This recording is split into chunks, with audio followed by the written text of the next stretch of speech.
ওম শান্তি। আজ 6 জুলাই 2024 বাবার অমূল্য মধুর মহাবাক্য শুনব।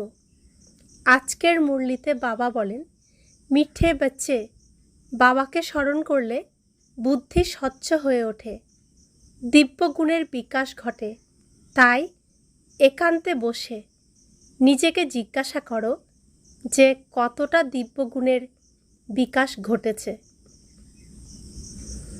আজকের মুরলির প্রশ্ন, সব থেকে বড় আসুরিক ত্রুটি কোনটি, যেটা বাচ্চাদের মধ্যে থাকা উচিত নয়?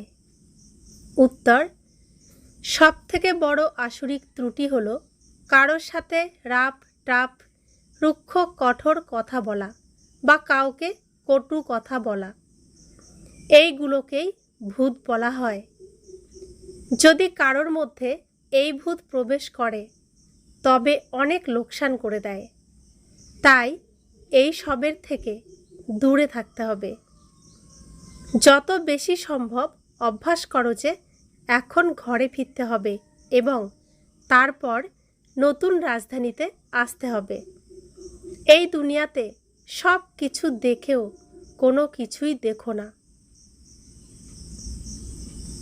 বাবাই একমাত্র সন্তানের আঙুল ধরে দেখিয়ে দিতে পারেন, সন্তানকে সুশিক্ষা দিতে পারেন, সন্তানের মঙ্গল কামনা করতে পারেন, সঠিক রাস্তা দেখাতে পারেন। তো এত সুন্দর করে আঙুল ধরে কেউ আমাদেরকে শেখায়নি। আমার আসল পিতা আমাকে হাত ধরে শেখাচ্ছেন। কত সৌভাগ্যবান আমি। ওম শান্তি। বাবা বসে থেকে বাচ্চাদেরকে বোঝাচ্ছেন, এই শরীরটাকে ত্যাগ করেই ফিরতে হবে, এই দুনিয়াটাকেও ভুলে যেতে হবে। এটাও এক ধরনের অভ্যাস।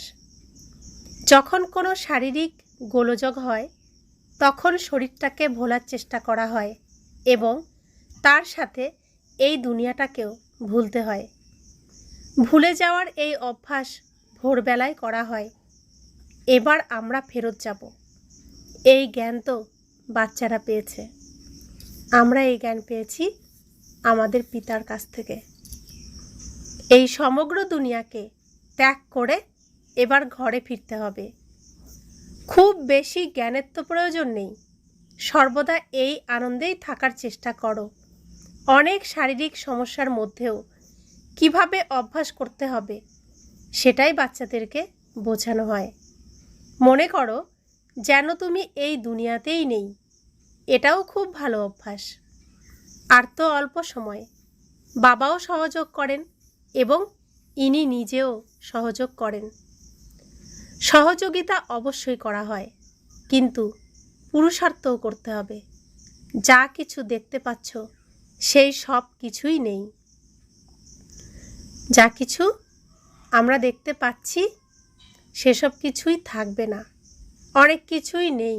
আমরা ছোটবেলার থেকে যা যা দেখে এসেছি পরিবর্তন হয়ে গেছে সব।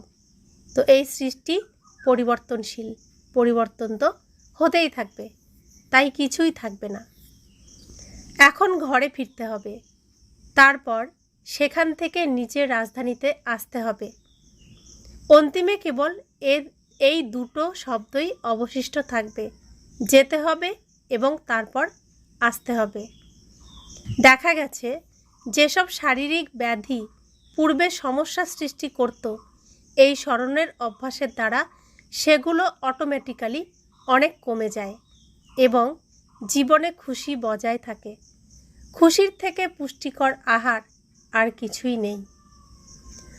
খুশি হলো এমন খাদ্য যা খেলে সমস্ত কিছুর থেকে আমরা মুক্তি পাই।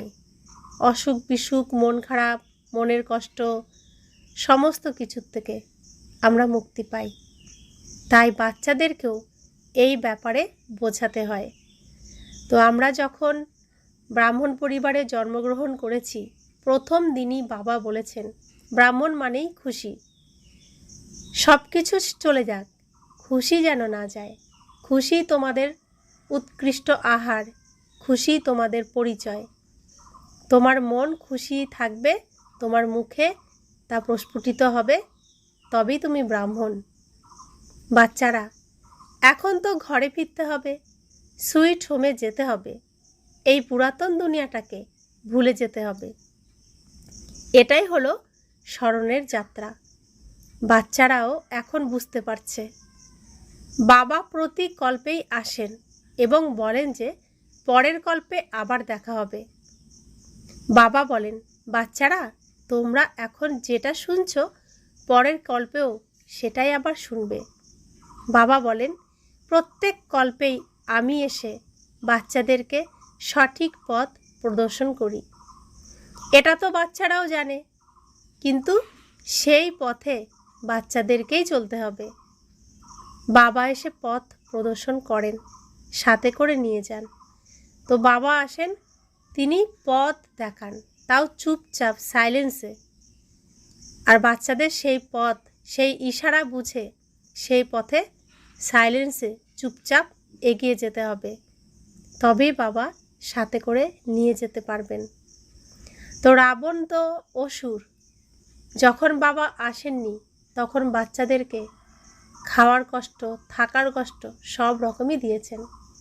আমরা প্রত্যেকেই, আমি হয়তো বা আমার বয়সী যারা, তারা হয়তো এতটা কষ্ট অনুভব করতে পারিনি, কিন্তু আমাদের লৌকিক মাতা পিতা, তাদের ছোটবেলা, ঠাকুমা ঠাকুরদা, দাদু দিদা, তাদের ছোটবেলায় তারা ঘরের কষ্ট পেয়েছে, থাকার কষ্ট পেয়েছে, পোশাক আশাকের কষ্ট পেয়েছে, খাওয়া দাওয়ার কষ্ট পেয়েছে, সব রকম কষ্ট পেয়েছে। তখন রাবণের রাজত্ব, রাবণ এতটাই কষ্ট দিয়েছে। যখন বাবা এসে গেছে তখন রাবণ ভাবছে, আমি এদের জন্য এখন সুন্দরের থেকে সুন্দর কৃত্রিম স্বর্গ এখানেই তৈরি করি, এদেরকে তার পিতার সাথে মিলতে দেব না। তো এখন দেখুন, ঘর বাড়ি, পোশাক আশাক, খাবার দাবার, যাতায়াতের কোনো জায়গায় কোনো কষ্ট নেই, সব অ্যাভেলেবেল পাওয়া যাচ্ছে। পোশাক নষ্ট হচ্ছে, খাবার নষ্ট হচ্ছে, থাকার ঘর প্রয়োজনের থেকেও অধিক আছে, কিন্তু সত্যি যে সুখ শান্তি সেটা কারোর মধ্যেই নেই, কারণ আমরা রাবণের দুনিয়ায় রয়েছি। তো সেই সুখ শান্তির পথ ভগবান এসে, আমাদের পিতা এসে আমাদের দেখাচ্ছেন। আমাদেরকেই রাবণের এই মায়াজাল থেকে বেরিয়ে সেই সত্যের পথে চলতে হবে, সত্য সুখ শান্তি প্রাপ্ত করার জন্য, সত্যিকারের মুক্ত জীবন প্রাপ্ত করার জন্য। তো বাবা বলছেন, কেবল পথ প্রদর্শনই করেন না, সাথে করে নিয়েও যান তিনি শুধু পথ দেখান না, তিনি সাথে করে নিয়েও যান। যে তার কথা শুনে চলবে, তার শ্রীমত মানবে, সে অবশ্যই তার সাথেই যাবে। এটাও বোঝানো হয়, যেসব চিত্র ইত্যাদি রয়েছে অন্তিমে সেগুলো কিছুই কাজে লাগবে না। বাবা তো তার পরিচয় দিয়ে দিয়েছেন। বাচ্চারাও বুঝে যায় যে বাবার দেওয়া উত্তরাধিকার হলো সীমাহীন রাজত্ব। যারা গতকাল অবধি মন্দিরে যেত, এই বাচ্চাদের লক্ষ্মীনারায়ণের গুণগান করত, বাবার কাছে এরাও সন্তান, তাই না? লক্ষ্মীনারায়ণ এরাও তো বাবার সন্তান। যারা এদের শ্রেষ্ঠত্বের এত গুণ কীর্তন করত, তারাই এখন শ্রেষ্ঠ হওয়ার পুরুষার্থ করছে। শিব বাবার কাছে এগুলো কোনো নতুন ব্যাপার নয়। তোমাদের অর্থাৎ বাচ্চাদের জন্য এগুলো হলো নতুন কথা, কারণ বাবার কাছে সমস্ত রহস্যের জ্ঞান বাবার কাছেই আছে, তাই তার কোনো নতুন বিষয় নয়।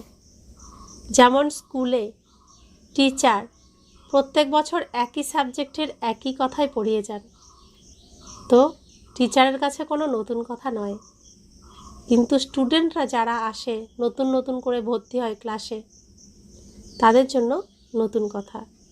তো সেরকমই বাবা তো জ্ঞানের সাগর, তাই তার কাছে নতুন কথা নয়। যুদ্ধের ময়দানে বাচ্চারাই রয়েছে। বিভিন্ন উল্টো পাল্টা সংকল্প এদেরকে জ্বালাতন করে। কাশিটাও হলো এনার কর্মভোগ, যেটা এনাকেই ভোগ করতে হবে। তো ব্রহ্মা বাবা কাশি ছিল, সেটা তার কর্মভোগ ছিল। বাবা তো সদা আনন্দময়, কর্মাতীত হতে হবে এনাকে। তো শিব বাবা সবসময় তিনি আনন্দের সাগর। তো কর্মাতীত অবস্থা প্রাপ্ত তো ব্রহ্মা বাবাকে করতে হবে। যতই ব্রহ্মা বাবার শরীরে শিব বাবা প্রবেশ করুক, তবুও তার কর্মভোগ তাকেই করতে হবে, তার শিক্ষা তাকেই গ্রহণ করতে হবে, তাকেই কর্মাতীত অবস্থা প্রাপ্ত করতে হবে। বাবার তো সর্বদাই কর্মাতীত অবস্থা। তো শিব বাবা, তার তো শরীরই নেই, তিনি সব কিছুর ঊর্ধ্বে থাকেন, তিনি সর্বদাই কর্মাতীত অবস্থায় থাকেন। আমাদের মতো বাচ্চাদেরকেই মায়াবী বিঘ্নরূপী কর্মভোগের সম্মুখীন হতে হবে। তা আমরা বাচ্চারা যারা ঈশ্বরীয় পথে হাঁটছি, তাদেরকেই মায়াবী বিঘ্নরূপী কর্মভোগের সম্মুখীন হতে হয়। এটা বোঝার বিষয়। বাবা তো কেবল পথ প্রদর্শন করেন, সব কিছু বুঝিয়ে দেন। যদি রথের কিছু হয়, তবে তোমাদের মধ্যেও ফিলিং হবে যে দাদার কিছু হয়েছে। বাবার তো কিছুই হয় না। তো ব্রহ্মা বাবা, তিনি দাদা লেকরাজ। তো তার শরীর হলো রথ, যেই রথে স্বয়ং ভগবান বসেন, আসেন। তো সেই রথের যদি কিছু হয়, তা আমরা সেটা বুঝবো। অর্থাৎ যখন ব্রহ্মা বাবা সাকারে ছিলেন, তার শরীরের কিছু হলে তখন বাচ্চারা বুঝতো, তাদের মধ্যে ফিলিং আসতো যে বাবার কিছু হয়েছে। তো বাবা বলছেন, শিব বাবার তো কিছু হয় না, কারণ তার তো শরীরই নেই, তিনি তো সবসময় আত্মা রূপেই থাকেন, তিনি পরম আত্মা, তিনি তার নিজের কোনো শরীর রাখেননি। তো বাবা বলছেন, যা কিছু হয় সব এনার, যা কিছু শারীরিক কর্মভোগ সব ব্রহ্মা বাবার। জ্ঞানমার্গে অন্ধবিশ্বাসের কোনো স্থান নেই। বাবা বোঝাচ্ছেন যে আমি কোন শরীরে আসি? অনেক জন্মের অন্তিমে এক পতিত শরীরে আমি প্রবেশ করি। দাদাও মনে করেন যে আমিও অন্যান্য বাচ্চাদের মতোই একজন। দাদাও তো পুরুষার্থী। তো ব্রহ্মা বাবা নিজেকে মনে করতেন, অন্যান্য স্টুডেন্টরা যেরকম, আমিও সেরকমই একজন। আমিও তো পুরুষার্থী, পড়াশোনা করছি ভগবানের কাছে, এখনও সম্পূর্ণ হননি। তো তিনি এখনও সম্পূর্ণ হননি, অনুভব হতো। সম্পূর্ণতা প্রাপ্তর জন্য তিনি পুরুষার্থ করে গেছেন। তোমরা প্রজাপিতা ব্রহ্মার সন্তানেরা, অর্থাৎ ব্রাহ্মণরা, বিষ্ণু পদ পাওয়ার জন্য পুরুষার্থ করছো। লক্ষ্মীনারায়ণ বলো আর বিষ্ণুই বলো, ব্যাপারটা তো একই। বাবাই বুঝিয়েছেন। আগে তো এইসব কিছুই বুঝতে না। আগে এই সব কিছু আমরা কিছুই বুঝতে পারতাম না। ব্রহ্মা বিষ্ণু শঙ্করকেও বুঝতে না, নিজেকেও বুঝতে না। আমরা তো জানতামই না আমি আত্মা। আয়নার সামনে গিয়ে শরীরকে দেখতাম আর ভাবতাম এটাই আমি, কিন্তু আমার মধ্যে যে আমি চৈতন্য শক্তিকেও আর এই মেটেরিয়ালকে আমি চালাচ্ছি, সেটা তো জানতাম না। বাবা এসে আমাদেরকে বুঝিয়েছেন। ব্রহ্মা বিষ্ণু শঙ্করের নাম তো শুনে এসেছি, কিন্তু তাদের সম্পর্কে কিছুই আমরা জানতাম না, বুঝতাম না। এখন তো বাবাকে এবং ব্রহ্মা বিষ্ণু শঙ্করকে দেখলেই বুদ্ধিতে আসে যে এই ব্রহ্মাও তপস্যা করছেন। এই সেই শ্বেত বস্ত্র, কর্মাতীত অবস্থাও এখানেই হয়। ইন অ্যাডভান্স তোমাদের সাক্ষাৎকার হয়ে যায় যে এই বাবা ফরিস্তা হয়ে যাবেন। তোমরা এটাও জানো যে কর্মাতীত অবস্থা প্রাপ্ত করে আমরাও ক্রমানুসারে ফরিস্তা হব। যখন তোমরা ফরিস্তা হয়ে যাবে, তখনই বোঝা যাবে যে এইবার যুদ্ধ শুরু হবে। কারোর পৌষ মাস তো কারোর সর্বনাশ। এটা হলো অত্যন্ত উচ্চ অবস্থা। বাচ্চাদেরকে এরকম অবস্থায় পৌঁছাতে হবে তোমরা নিশ্চিত যে আমরাই এই চক্র ঘোরাই। অন্য কেউ তো এই কথাগুলো বুঝতেই পারবে না। এগুলো সব নতুন জ্ঞান। পবিত্র হওয়ার জন্য বাবা স্মরণ করা শেখান। তোমরা বুঝেছ যে বাবার কাছ থেকেই উত্তরাধিকার পাওয়া যায়। প্রতি কল্পেই বাবার সন্তান হও এবং 84 চক্র পরিক্রমা করো। যে কোনো ব্যক্তিকেই তোমরা বোঝাও যে আপনি হলেন আত্মা এবং পরমপিতা পরমাত্মা হলেন আপনার পিতা, তাকেই স্মরণ করুন। তখন তার বুদ্ধিতেও খেয়াল আসবে যে দৈবী প্রিন্স হওয়ার জন্য এরকম পুরুষার্থ করতে হবে, বিকারগুলোকে ত্যাগ করতে হবে। বাবা বোঝাচ্ছেন, ভাই বোনও ভেবো না, কেবল ভাই ভাই এর স্মৃতি রাখো এবং বাবাকে স্মরণ করো। তাহলেই বিকর্ম বিনষ্ট হবে এবং আর কোনো সমস্যা হবে না। অন্তিমে কোনো কিছুর প্রয়োজন হবে না, কেবল বাবাকে স্মরণ করতে হবে এবং আস্তিক হতে হবে। তো বাবাকে না জানলে, ভগবানকে না জানলে, তাহলে সে হলো নাস্তিক। ভগবানকে জানলে, ভগবানকে বুঝলে, ভগবানকে চিনলে সে হয় আস্তিক। কারণ ভগবান একজন, আমরা হাজার জনের পিছনে ছুটি, তাহলে নিশ্চয়ই ভগবানকে চিনি না। আমরা দেহধারীর তো পূজা করে এসেছি, একজনের পূজা করিনি, অনেকের পূজা করে এসেছি, কিন্তু ভগবান তো একজন, সেই একজনের সন্ধান আমরা করিনি। তো তাই আমরা নাস্তিক। তো বাবা বলছেন আস্তিক হতে হবে, এইরকম সর্বগুণ সম্পন্ন হতে হবে। কার মতো? শ্রীকৃষ্ণর মতো, লক্ষ্মীনারায়ণের মতো। লক্ষ্মীনারায়ণের ছবিটা একেবারে যথার্থ, কিন্তু বাবাকে ভুলে গেলে দিব্যগুণ ধারণ করতেও ভুলে যাও। বাচ্চারা, তোমরা একান্তে বসে চিন্তন করো যে বাবাকে স্মরণ করে আমাদেরকে এরকম হতে হবে, এইসব গুণগুলো ধারণ করতে হবে। খুবই সহজ ব্যাপার, কিন্তু বাচ্চাদেরকে অনেক পরিশ্রম করতে হবে। অনেক ক্ষেত্রেই দেহ অভিমান চলে আসে। বাবা বলছেন দেহি অভিমানী হও। উত্তরাধিকার বাবার কাছ থেকেই নিতে হবে। বাবাকে স্মরণ করলেই ময়লা দূর হবে। বাচ্চারা জানে যে এখন বাবার আগমন হয়েছে, তিনি ব্রহ্মার দ্বারা নতুন দুনিয়া স্থাপন করছেন। তোমরা বাচ্চারা জানো যে এখন স্থাপন করার কাজ চলছে, কিন্তু এত সহজ কথাও তোমরা ভুলে যাও। বাবা তো একজনই, সেই অসীম জগতের বাবার কাছ থেকে রাজত্ব পাওয়া যায়। বাবাকে স্মরণ করলেই নতুন দুনিয়াও স্মরণে আসে।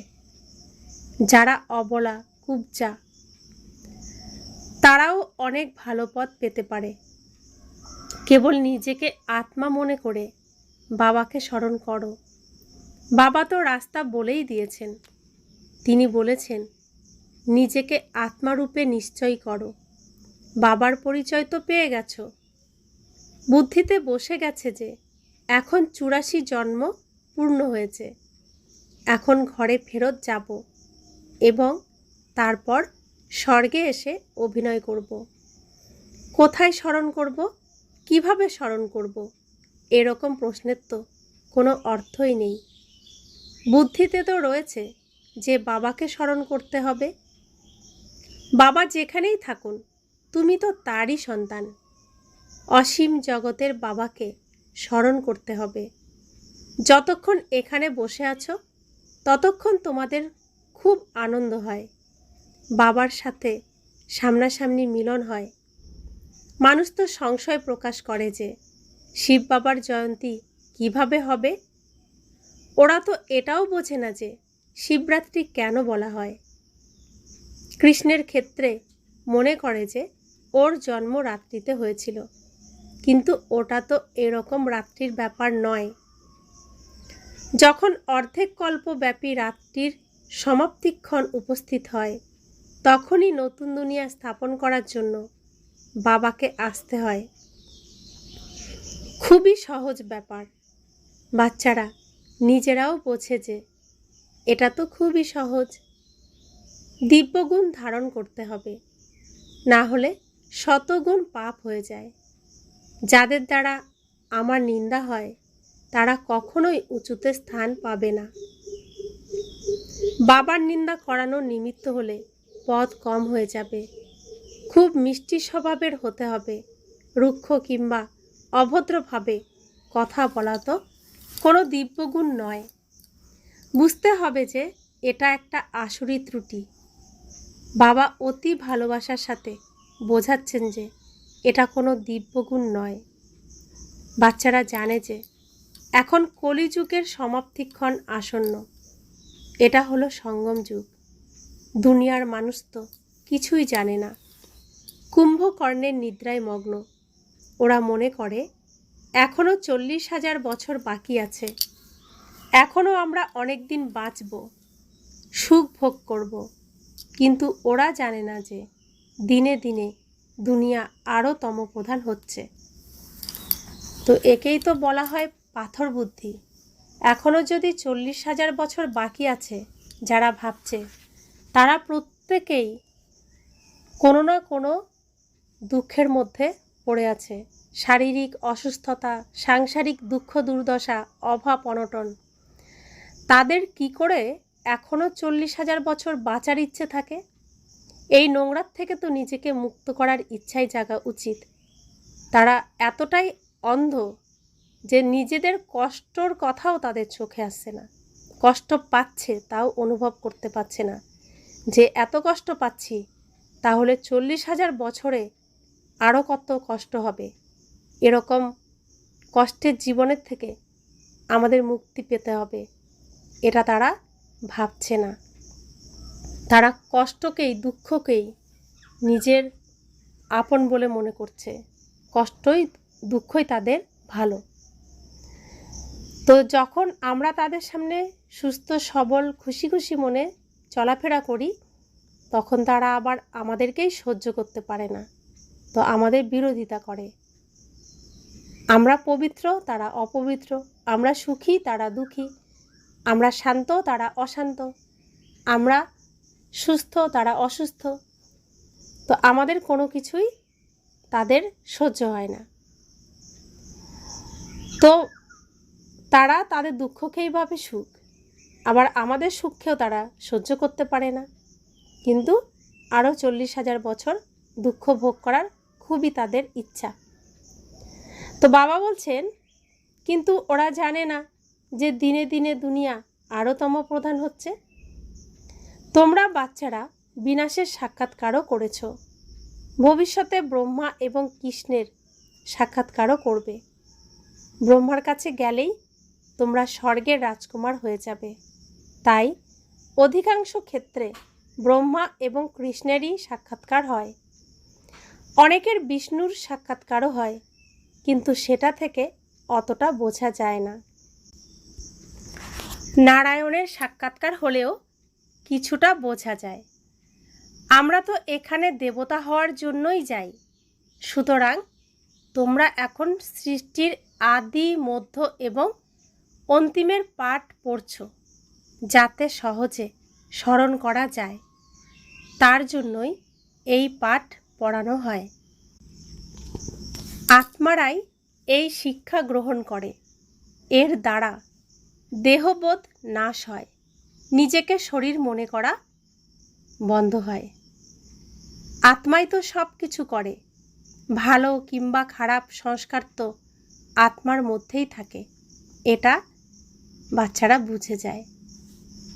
মিষ্টি মিষ্টি বাচ্চারা, তোমরা 5,000 বছর বাদে এসে বাবার সাথে মিলিত হয়েছ।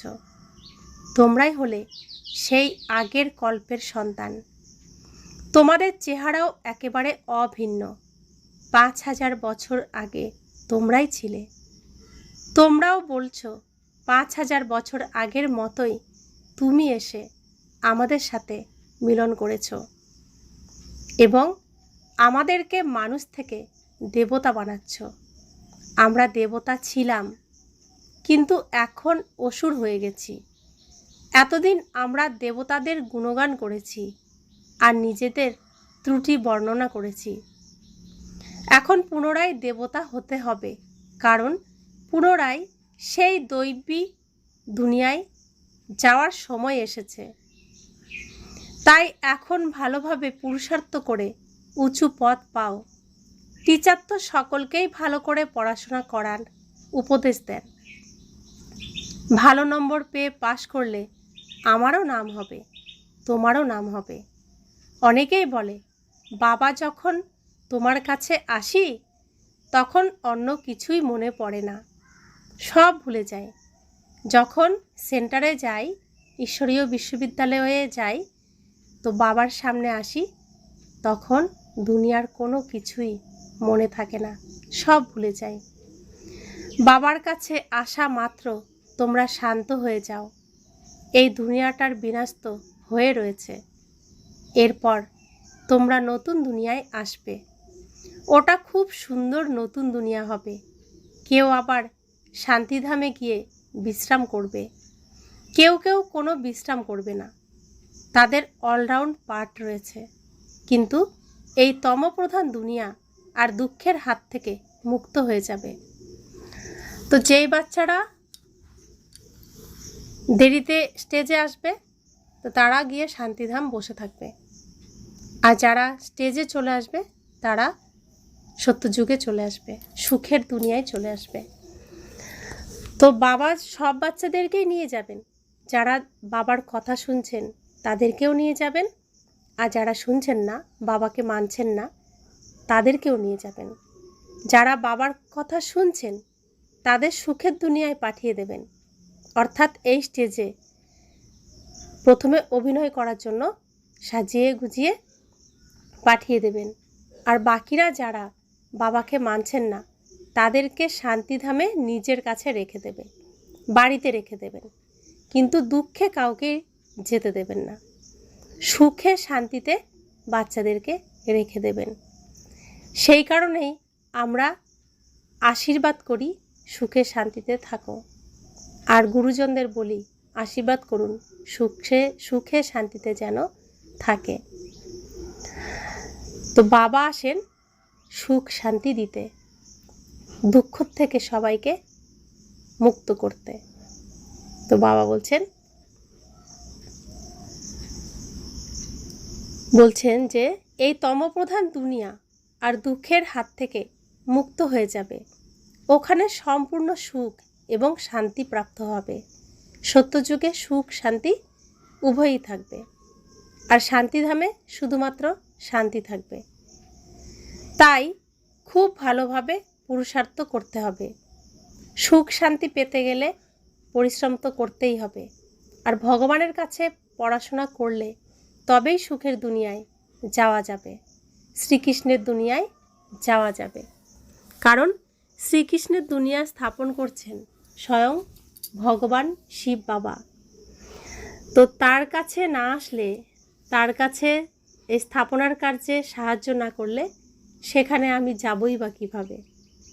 তাই যারা প্রজাপিতা ব্রহ্মাকুমারী ঈশ্বরীয় বিশ্ববিদ্যালয়ে পড়াশোনা করবে, নিজেকে প্রকৃত ব্রহ্মাকুমারী তৈরি করবে হবে, তারাই যেতে পারবে বৈকুণ্ঠে। তো বাবা বলছেন,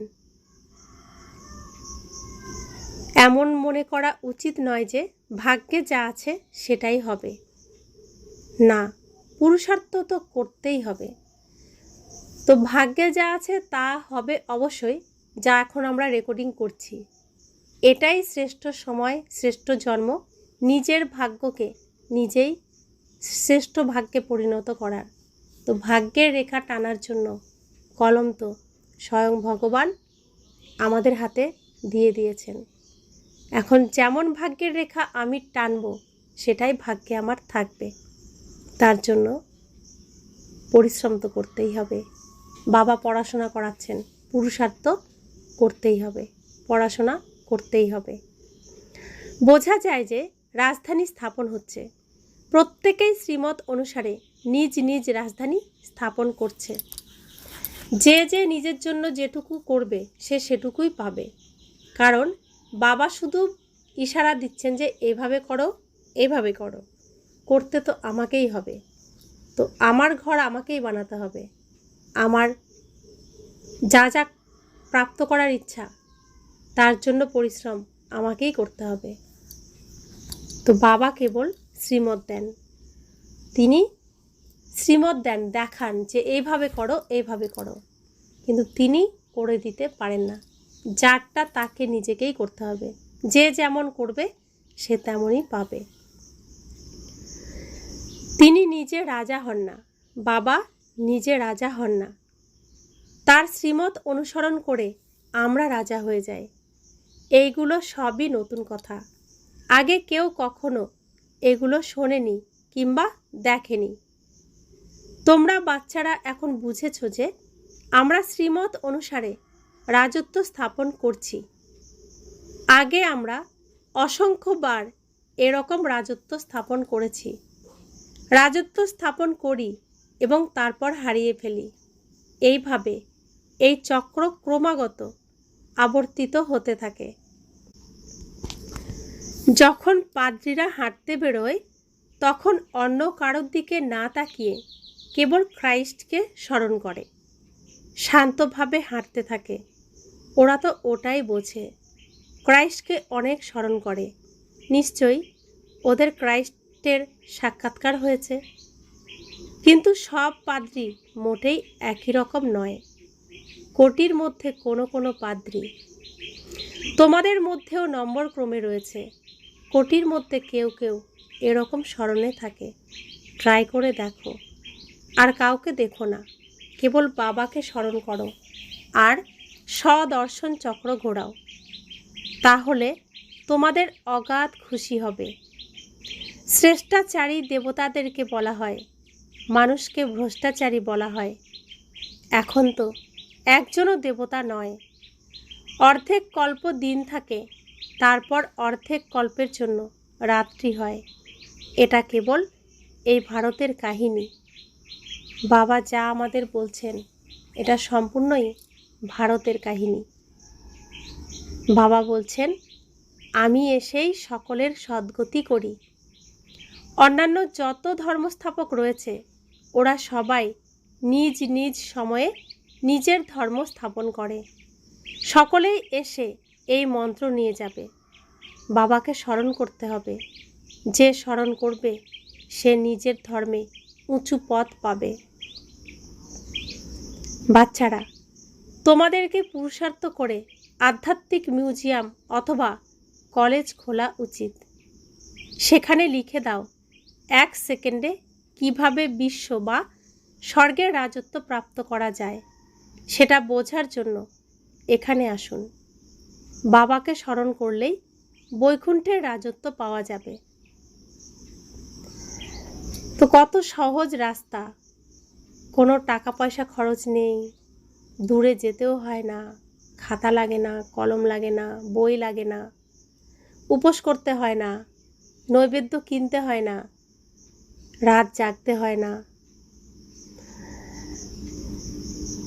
খুব সহজেই শুধু স্মরণের দ্বারা আমরা সব কিছু প্রাপ্ত করতে পারি।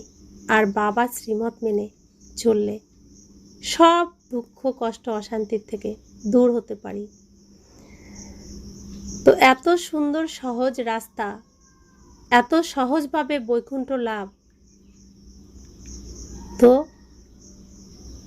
বুদ্ধিমান সে যে ঈশ্বরীয় জ্ঞান, ঈশ্বরীয় কথা শুনে বৈকুণ্ঠ প্রাপ্ত করে। তো বাবা তাই বলছেন, বাবাকে স্মরণ করলেই বৈকুণ্ঠের রাজত্ব পাওয়া যাবে। তো তাকে শুধু স্মরণ করা, এটাই আমাদের পরিশ্রম। এত সহজ, এত সুন্দর রাস্তা আর কেউ কখনো কি বলতে পেরেছে? সবাই কঠিনের থেকেও কঠিন রাস্তা দেখিয়েছে। গঙ্গার থেকে স্নান করে খালি পায়ে শিবের মাথায় জল ঢালতে হবে, রাত্রি জাগতে হবে, উপোস করতে হবে। যে নিষ্ঠাভাবে এইসব করতে পারবে সে অনেক কিছু প্রাপ্ত করবে, এটাই আমাদের শেখানো হয়েছে। কিন্তু স্বয়ং পিতা এসে তার এরকম সত্যিকারের শ্রেষ্ঠ ভক্ত আত্মাদেরকে এই এত কষ্টের থেকে মুক্তি দিয়েছেন, বাঁচিয়ে নিয়েছেন। বলছে, কি করছো তোমরা? তোমরা আমার সন্তান, তোমাদের কি এত কষ্ট আমি দিতে পারি? আমাকে শুধু স্মরণ করো, তবেই আমি তোমাদেরকে রাবণের জেলখানার থেকে মুক্ত করতে পারবো, আর তোমাদেরকে স্বর্গে সত্যযুগে ফিরিয়ে নিয়ে যেতে পারবো। अच्छा, मीठे मीठे सिकिला दे बच्चों प्रति माता पिता बाप दादा का याद प्यार और गुड मॉर्निंग। रूहानी बाप की रूहानी बच्चों को नमस्ते। हम रूहानी बच्चों की रूहानी माता पिता बाप दादा को याद प्यार, गुड मॉर्निंग और नमस्ते नमस्ते नमस्ते। शुक्रिया बाबा, शुक्रिया बाबा, शुक्रिया।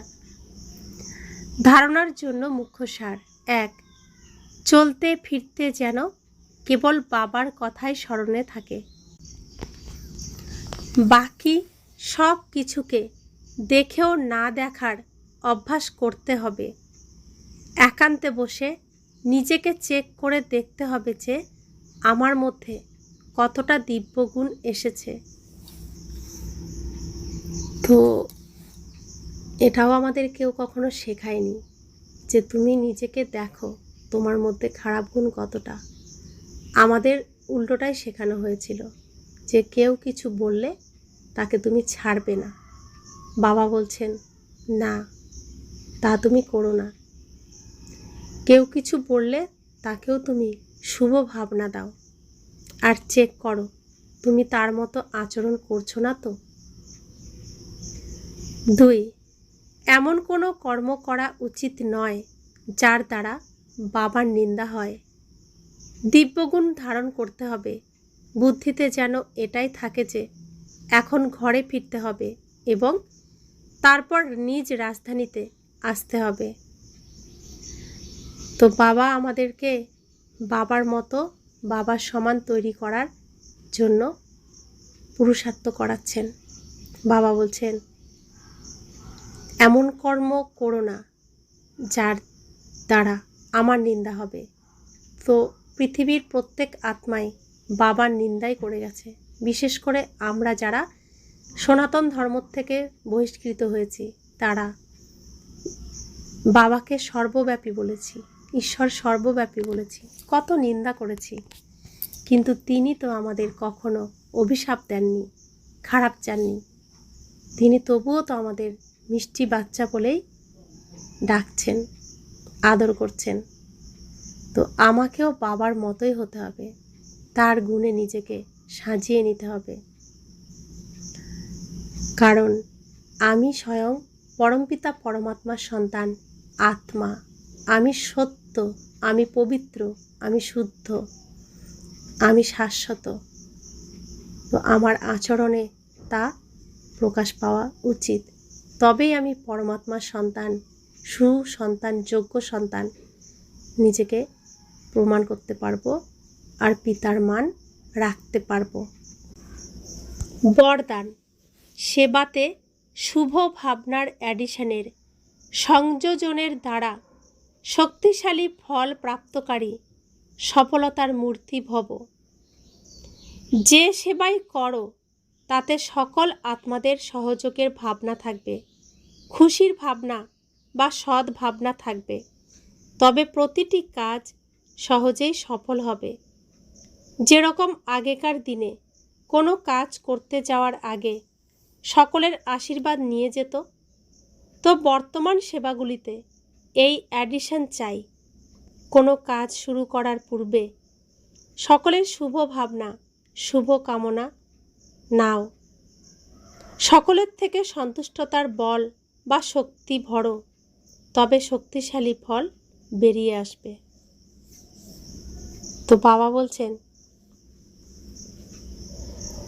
যে সেবায় আমি করতে যাব সে সেবা আমার একার দ্বারা তো হবে না, সকলের সহযোগ নিতে হবে। খুশির ভাবনা, সৎ ভাবনা তার মধ্যে থাকবে। তো স্বয়ং ভগবান, যিনি চাইলে 1 সেকেন্ডে এই পৃথিবীর পরিবর্তন করতে পারেন, কিন্তু তিনি সকলের সহযোগিতা চাইছেন, বাচ্চাদের সহযোগিতা চাইছেন। তো সেরকম আমাদেরকেও সহযোগিতার হাত বাড়িয়ে দিতে হবে, তবেই এই দুঃখের পাহাড় আমরা নিচে না পড়তে দিয়ে উপরে এই দুঃখের পাহাড় থেকে সকলকে আমরা সুরক্ষিত রাখতে পারবো। দুঃখের পাহাড় আমরা বাচ্চাদের উপর পড়বে না, আমরা পরমাত্মার ছত্রছায়ায় সকলের সহযোগিতার দ্বারা সুরক্ষিত, সেফ থাকব। স্লোগান: যেরকম বাবা জি হাজির বলেন, সেরকম তোমরাও সেবাতে জি হাজির, জি হুজুর করো, তবে পুণ্য জমা হয়ে যাবে। তো ব্রহ্মা বাবা, মাম্মা সবসময় জি হাজির, আর আমাদের অতি প্রিয় পরমপিতা পরমাত্মা শিব বাবা, তাকেও আমরা যেখানেই স্মরণ করব, যেভাবেই স্মরণ করব, তিনি তখনই হাজির। তো আমরা বাচ্চাদের কি করতে হবে? আমাদেরকেও সবসময় জি হাজির, জি হুজুর, কারণ একে অপরের সহযোগিতায় এই বিশ্বের সমস্ত নোংরা পরিষ্কার এবং শুদ্ধ হবে। তো একে অপরকে আমাদের সহযোগিতা করতে হবে। তাই যে যখন যাকেই স্মরণ করবে, জি হাজির, জি হুজুর। তো ভগবানের ঘর থেকে, সেন্টার থেকে আমার জন্য যে সেবার নিমন্ত্রণ আসবে বা আমন্ত্রণ আসবে, সাথে সাথেই হ্যাঁ বাবা আমি রেডি। তো তখন আমি সমস্ত মায়ার থেকে, জালের থেকে মুক্ত হতে পারবো। তো এরকম যেন না হয়, না সময় নেই, আমার কাজ আছে, এরকম নয়। যখনই যেই সেবারই আমন্ত্রণ আসবে, তখনই হ্যাঁ আমি রেডি, আমি করব। তো হিম্মতের এক কদম আমাকেই বাড়াতে হবে, তবেই তো বাবা হাজার বাহু দ্বারা, হাজার ভুজা দ্বারা আমাকে সেখান থেকে কোলে তুলে নিয়ে যাবে। আমি যদি নিজেকে রাবণের মায়া জাল থেকে মুক্ত করতে না চাই, তাহলে বাবা কি করতে পারবেন? আমি যখন মায়াজাল কাটিয়ে এক পা এগিয়ে দেব, তখন বাবা আমাকে আদর করে কোলে তুলে নেবেন, এই আমার বাচ্চা। রাবণ তখন আর কিছু করতে পারবে না। তো আমাদের বাবার শ্রীমত, বাবার আজ্ঞা সব সময়, প্রতি সেকেন্ডে, প্রতি মুহূর্তে আমাদের মেনে চলতে হবে, তবেই আমরা আমাদের লক্ষ্যে পৌঁছাতে পারবো। ওম শান্তি।